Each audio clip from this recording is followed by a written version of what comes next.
No, but it is true, right? It's one of those strategies that you're like, before we start getting into complicated things, because this is one of the simpler strategies, the one that I feel like hurts the least. It's expensive, right? I mean, of course, life insurance policies, especially at certain ages, are not cheap, right?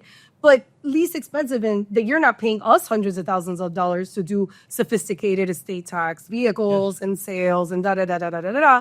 You're paying for the insurance that's going to pay out and make it liquid, right? So correct. It's painless. It's more painless. There's a lot of different strategies that can even tie it with For life sure. insurance. For example, there's premium finance. So perhaps if somebody doesn't have the liquidity to pay the premiums, they can borrow. They can basically set up a structure where their policy is basically kind of paying itself.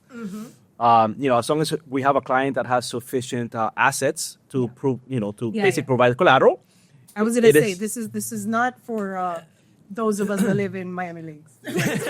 This is for the not Hialeah. this is not No, right. But hey, this is for But honestly, with the estate tax exemption as high as we have it now, when we're really talking about a client that is really going to be exposed to the estate tax, it's going to be usually those clients that have significant assets and that have that exposure to the estate tax. So it kind of makes sense to kind of do that, especially if we have clients that perhaps their income is not sufficient to pay these premiums. Right. Because, these policies are usually very big. I'm talking about, $25 million policy, 35, 45, those kinds of things. I've never seen less than 15 million, actually. I don't think. I have one in the office right now for $75 million policy. Going.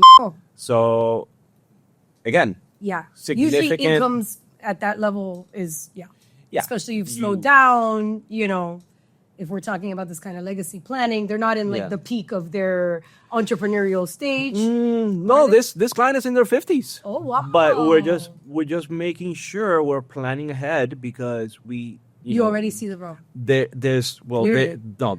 state tax liability is already there. Yeah. So we're just basically trying to mitigate some. Right. So so there's a lot of things that you can do with that. There's PPLI. Obviously there's a lot of sophisticated structures dealing with insurance. It could have been a simple benefit. The better. The younger you get it. The cheaper you can get it. You can even convert some term policies into permanent life insurance. So there's a lot of planning that, if you take a look at it, holistically, you can basically arrange your whatever issues you're trying to get. Most of the people our age probably get life insurance for a completely different reason. They're getting it basically to replace an income in case somebody dies prematurely. But for our clients, with significant assets, we use them more from a tax liability planning. Yeah. For sure, what we're talking about now is for that purpose, right? And make sure you don't own it in your name. Okay? Because we're only compounding the problem if you own the policy in your own name.